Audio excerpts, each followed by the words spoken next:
성경을 읽어보면요, 모든 것이 항상 이해되는 사건만 있는 것은 아닙니다. 어떻게 하나님께서 이렇게 하실 수 있는가, 이런 의구심이 드는 사건들도 있기 마련입니다. 그중 손꼽히는 사건이라고 한다면 오늘 본문에 나오는 하나님께서 아브라함에게 이삭을 제물로 바치라고 내리신 지시입니다. 구약 성경의 수많은 구절들이 예수 그리스도를 증거하고 있습니다. 내 아들, 내 사랑하는 자, 이 표현에 대해서도 너의 유일하게 태어난 아들을 제물로 바치라고 말씀하시는데 독생자이신 예수 그리스도를 상징하는 표현입니다. 훗날 진짜 하나님의 어린 양으로서 보혈의 제물로 바쳐질 예수 그리스도를 상징하는 표현입니다. 이성의 유혹과 인간적 갈등을 믿음으로 극복하고 독자 이삭을 모리아 제단에 바치려고 한 이 본문의 사건은 훗날 갈보리 제단에서 인류의 죄를 위해 피 흘리실 하나님의 독자 예수 그리스도의 십자가 희생을 예표하는 구약의 갈보리 사건이라고 할 수 있습니다. 그런데 이 본문을 여기서 읽으면서 여기서 진짜로 묻고 싶은 것이 이 사건이 어떤 의미가 있는가 보다는 하나님의 이런 명령에도 순종해야 하는가, 이 질문을 우리가 한번 해볼 필요가 있습니다. 아무리 그래도 이런 말도 안 되는 명령에 순종하는 것은 잘못된 신앙이 아닌가? 만약 나에게 이런 명령이 떨어졌다면 나는 어떻게 할 것인가? 이런 명령에도 순종하라고 한다면 내가 믿고 있는 이 종교가 지금 정상적인 종교인가?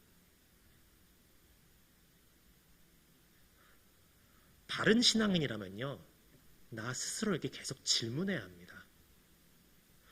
저희 청소년부 아이들에게도 제가 저번 수련회 때 했던 얘기가 질문하는 신앙인이 되라는 얘기였습니다. 질문하지 않는 신앙인은 오히려 잘못된 신앙인입니다. 마태복음 27장 24절에서 25절에 보면 이런 구절이 나옵니다. 빌라도가 아무 성과도 없이 도리어 밀란이 나려는 것을 보고 물을 가져다가 무리 앞에서 손을 씻으며 이르되 이 사람의 피에 대하여 나는 무죄하니 너희가 당하라. 백성이 다 대파하여 이르되 그 피를 우리와 우리 자손에게 돌릴지어다 하거늘. 내가 지금 옳은 길로 가고 있다고 맹목적인 확신을 가지고 움직이는 신앙이 바로 바리새인의 신앙입니다. 예수님을 잡아 죽인 바리새인과 대제사장들의 신앙입니다.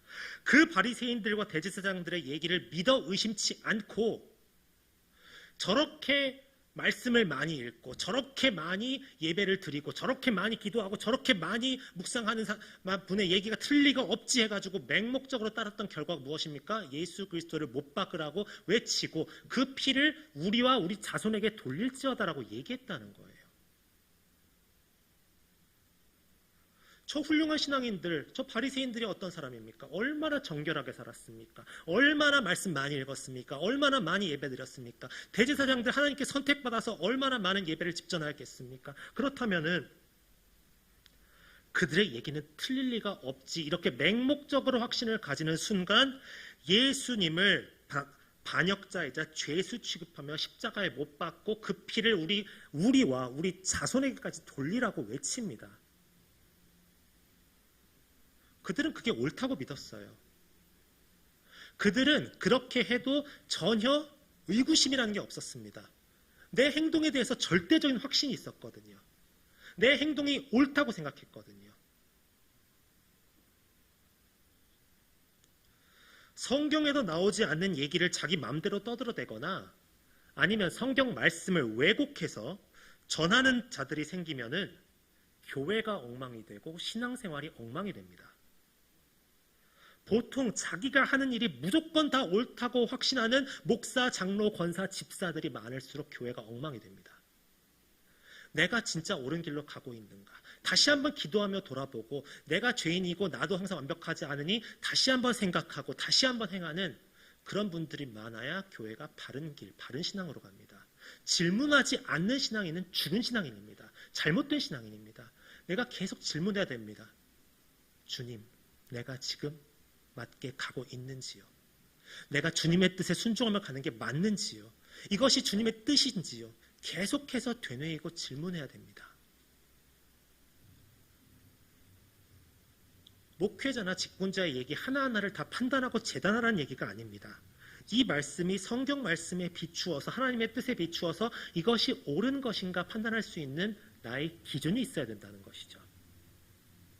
이 사람이 옳은 말인가 아닌가, 이 사람의 말이 하나님의 뜻이 맞나 아닌가, 이것을 우리가 판단할 수 있는 기준은 하나님의 말씀이 기준이 되어야 된다는 얘기입니다. 그런데 오늘 본문은 조금 달라요. 자기 속에 있는 얘기를 마음대로 막 하거나 반대로 성경 말씀을 마음대로 곡해해서 얘기한다면 말하는 사람 문제가 맞아요. 그런데 여기서는 곡해할 여지도 없어요. 아예 대놓고 하나님이 직접 말씀하시잖아요. 성경 구절에 대놓고 아들을 제물로 바치라고 써두셨단 말이에요. 곡해할 여지도 없어요. 물론 시험하시려고 라는 명령이 분명히 나오기는 합니다. 성경에 나오는 시험은 성도들의 믿음을 연단시키기 위해 하나님께서 주시는 시험 테스트, 그리고 성도들을 실족해 하여 멸망케 하고자 하는 사탄에게로부터 주어지는 시험 템테이션이 있는데, 이 본문은 당연히 하나님께서 주시는 시험 테스트입니다. 이것이 하나님의 지시가 맞는다면 하나님은 왜 이런 명령을 내리셨을까요? 이런 명령을 내리실 분이 아니시지 않습니까? 이런 명령을 하실 분이 아니시지 않습니까? 이런 명령을 내리실 분이 아니신데 이런 명령을 내리셨단 말씀이에요. 상한 갈 때도 꺾지 아니하신다고 하셨습니다. 꺼져가는 등불도 끄지 않으신다고 하셨습니다. 한 생명을 천하보다도 귀중히 여기시는 분이라고 하셨습니다. 그런 분이 아브라함의 아들 이삭을 번제로 드리라고 하셨단 말이에요. 번제가 무엇입니까? 죽인 후에 배를 가르고 피를 다 뽑고 각을 뜬 후에 태워서 드리는 것이 번제입니다. 이걸 내 자식한테 하라고요? 이런 명령을 어떻게 하나님이 이런 일을 하라고 말씀하실 수 있는가? 이 질문이 오늘 본문을 읽으면서 한 번쯤은 드셨으면 좋겠습니다. 여기서 우리는 둘 중 하나의 결론에 도달할 수 있습니다. 성경 말씀이 잘못됐거나 아니면 이 구절 안에 특별한 하나님의 뜻이 있든가, 무오한 하나님의 말씀이니 수천 년 동안 인자하시고 자비하시고 긍휼이 풍성하신 사랑의 하나님이시라는 것을 성경이 증언하고 있으니 성경 말씀이 잘못되었다는 결론이 나올 수는 없고, 그렇다면은 이 구절 안에도 하나님의 특별하신 뜻이 있다고 보는 게 정상적일 것입니다. 우리가 배워서 알고 있어야 하는 것이 있습니다. 신앙은 내가 한번 신뢰하기로 마음먹었으면, 내 하나님으로 믿기로 작정했다면 그분이 하는 일들을 신뢰하고 믿고 나가야 한다는 것입니다. 아브라함은 하나님의 명령이 이해가 돼서 순종한 게 아닙니다. 어떤 인간이 이해가 되겠습니까? 어떤 부모가 이해가 되겠습니까? 당연히 이해가 안 되겠지요. 열국의 아비가 되게 하겠다는 약속은 어디 가고 내 아들을 제물로 바치라고 하는데 이 명령이 뭐가 이해가 되었겠습니까? 아브라함은 이해가 돼서 순종한 게 아닙니다. 이해가 안 되는 게 당연합니다. 그래도 순종합니다. 하나님이 하라고 하셨으니까, 하나님이 무슨 뜻이 있으셔서 그렇게 하신 거겠지, 그렇게 순종한 겁니다. 사람의 말은 이것이 옳은지 아닌지 판단해도 됩니다. 사람의 말은 좀 헤아려도 됩니다. 이 말을 듣는 나는 어떠한 상태인가, 어떻게 해석해야 되는지 고민해도 됩니다. 그러나 하나님 말씀은 내가 판단하는 것이 아니에요. 믿는 겁니다. 하나님은 우리 이 성경 말씀을 우리에게 이해하라고 주신 게 아니라 믿으라고 주신 거예요. 오늘날 신앙 문제까지도 이성으로 해결하려고 하는 현대인들에게 하나님께서 말씀하고 계십니다. 다니엘의 세 친구 사드락과 메삭과 아벳느고의 고백을 혹시 기억하십니까? 다니엘서 3장 17절에서 18절 말씀 우리 함께 봉독하겠습니다. 17절 18절 말씀입니다. 왕이여 우리가 섬기는 하나님이 계시다면 우리를 맹렬히 타는 풀무불 가운데에서 능히 건져내시겠고 왕의 손에서도 건져내시리이다. 그렇게 하지 아니하실지라도 왕이여 우리가 왕의 신들을 섬기지도 아니하고 왕이 세우신 금신상에게 절하지도 아니할 줄을 아옵소서. 아멘. 바벨론 왕 느부갓네살이 자기가 세운 금신상에 절하지 않으면 이 다니엘의 세 친구 사드락 메삭 아벳느고를 풀무불 속에 던져 넣겠다고 얘기했습니다. 그때 이 세 친구가 이렇게 대답했습니다. 그들은 하나님을 신뢰합니다. 하나님께서 자신들의 생명을 보호해 주신다고 생각했습니다. 그러나 그리 아니하실지라도 그렇게 아니하실지라도 왕의 세운 우상들에게 섬기거나 절하는 일은 없다고 얘기했습니다. 이들의 신뢰가 중요한 이유는 무엇입니까? 이들이 믿는 하나님의 사랑은 상황에 따라 변하는 사랑이 아닙니다. 어떤 상황 속에서도 하나님께서 우리를 사랑하신다는 것을 믿는 것에는 변함이 없다는 것입니다.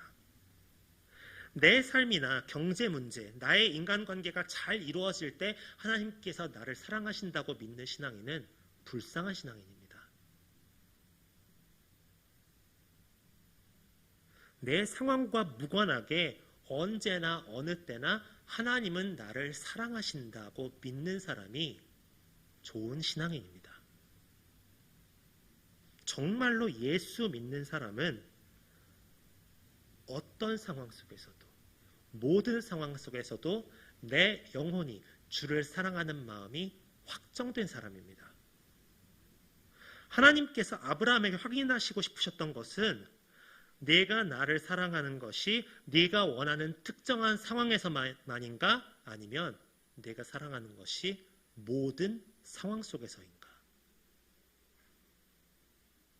여기서 중요한 것은 이 문제가 내 문제로 다가왔을 때 나는 어떻게 할 것인가입니다. 나에게 이렇게 어려운 명령이 들어오면 나는 어떻게 할 것인가입니다. 아브라함에게 그러셨던 것처럼 내가 이해하지 못하는 내가 아는 하나님이라고는 믿을 수 없는 그런 시험이 내게 다가올 때 어떻게 할 것인가입니다. 아브라함에게만 이런 명령을 하신다는 보장이 없지 않습니까? 나에게도 이런 명령이 내려오실 수도 있는 것 아닙니까? 그때 나는 어떻게 할 것인가? 여러 번 말씀드렸지만 성경은 남의 얘기가 아니에요. 나의 얘기입니다. 내 것입니다. 그렇다면 하나님께서 분명히 나를 통해서도 분명히 내 이성으로는 이해할 수 없는 명령이 분명히 내려오실 수도 있어요. 그때 나는 어떻게 할 것인가? 염려가 될 수밖에 없습니다. 터무니없는 명령이 떨어지면 어떡하지? 내가 받아들일 수 없는 명령이 떨어지면 어떡하지? 그러나 염려하실 것이 없습니다. 전혀 걱정하실 필요가 없습니다. 고린도전서 10장 13절에 보면 이런 구절이 있습니다. 사람이 감당할 시험 밖에는 너희가 당한 것이 없나니 오직 하나님은 미쁘사 너희가 감당하지 못할 시험 당함을 허락하지 아니하시고 시험 당할 즈음에 또한 피할 길을 내사 너희로 능히 감당하게 하시느니라. 우리가 감당할 시험만 주신다고 약속하셨습니다. 이 말이 무엇이냐? 아브라함의 시험은 아브라함이 하나님을 잘 알고 하나님을 신뢰하고 하나님을 충분히 믿기에 이런 명령을 내려도 충분히 믿고 순종하면 믿음이 갖춰졌을 때 하나님께서 이런 시험을 하신다는 거예요. 아무에게나 네 자식을 죽여라 이런 명령을 내리시지 않습니다. 이 창세기에서 나온 이 아브라함에게 이 이삭을 번제로 바치라는 이 명령은 창세기에서 아브라함에 대한 기록이 거의 끝나갈 무렵입니다. 아브라함이 평생에 걸쳐서 하나님을 충분히 알고 믿고 섬길 때가 되었을 때 이 일을 계획하셨다는 것이죠. 하나님을 믿고 얼마 지나지 않았을 때 내 신앙이 흔들리는 사람에게 하나님께서 이런 명령을 내리지 않으십니다. 우리가 만약 이런 시험을 받는다면 능히 시험을 감당할 만큼 나의 믿음이 성숙해지고 있다는 증거입니다. 그래서 하나님께서 이해하지 못할 어려운 명령을 내리시면 하나님께서 우리를 시험하시면 우리는 기뻐해야 합니다. 내가 올바로 신앙생활을 하고 있구나라고 말입니다. 야고보서 1장 2절에 보면은 이 말씀이 있습니다. 내 형제들아 너희가 여러 가지 시험을 당하거든 온전히 기쁘게 여기라. 우리가 바라보아야 할 것은 하늘의 영원한 축복입니다. 성도가 추구해야 할 것은 육적인 부요함이 아니라 영적인 부요함입니다. 하나님께서 내리시는 시험은 신앙을 흔드는 위험이 아닙니다.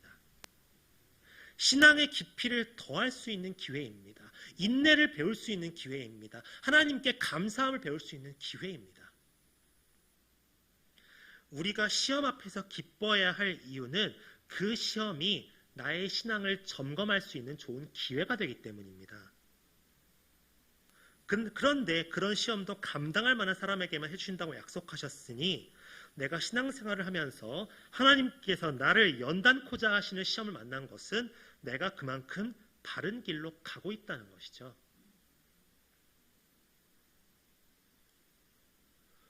우리가 어떤 사람을 사랑할 때 시간이 오래 걸리지 않습니까? 요즘에 젊은 층들의 드라마처럼 첫 만남에 반해가지고 사랑에 빠지는 이런 거 말고 우리가 진짜 누군가를 사랑하려면은 그 사람을 충분히 만나고 충분히 알아가고 믿고 신뢰하게 된 다음에 사랑이란 단어가 나오지 않습니까? 그리고 일단 사랑하기로 마음 먹었으면, 신뢰하기로 마음 먹었으면은 조금 부족하더라도, 조금 이해되지 않더라도 계산하지 않고 내 모든 마음을 다해주는 것이 사랑입니다. 이리저리 계산하고 이 말이 이해가 되는지 안 되는지 따져보고 판단한 뒤에 적당한 마음만 내가 원하는 대로 허락하는 것은 사랑이 아니라 계산이죠. 우리를 사랑하신다고 하나님께서 약속하셨습니다. 그 말은 절대 우리를 버리시지 않는다는 말입니다. 우리가 조금 부족하더라도 얼마든지 용서하고 연락해 주신다는 말씀입니다. 모든 것을 다 가지시고 모든 것을 창조하신 하나님께서 모든 상황 속에서 우리를 사랑하신다고 약속하셨습니다. 우리가 하나님을 사랑한다 고백하는 것은 내 상황에 맞추어서 움직이는 계산이 아니라 내가 어떤 상황에 처해 있든지 나는 하나님을 사랑한다고 믿고 고백할 수 있는 믿음이 있어야 한다는 얘기입니다.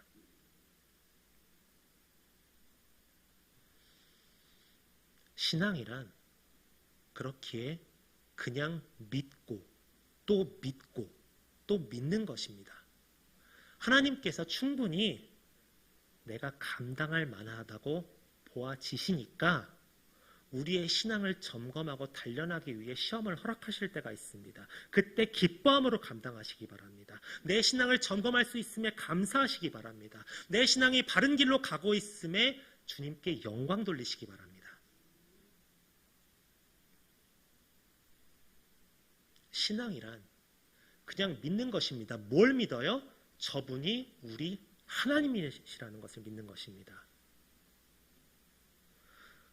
상황에 따른 사랑이 아니라 상황에 구애받지 않는 사랑을 하시기 바랍니다. 우리 하나님께서 그렇게 하고 계십니다.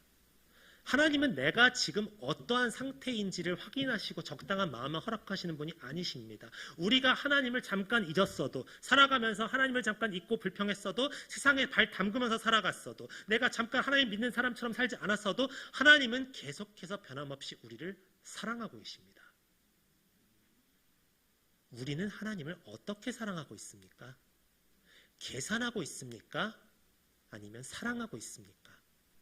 오늘 본문을 통해 하나님께서 우리에게 묻고 계십니다. 여러분의 마음속에 질문해 보시기 바랍니다. 나는 지금 하나님을 어떻게 사랑하고 있습니까? 상황에 구애받지 않는 사랑, 변함없는 사랑이 여기 계신 모든 분들 안에 충만할 수 있게 되기를 주님의 이름으로 축원합니다.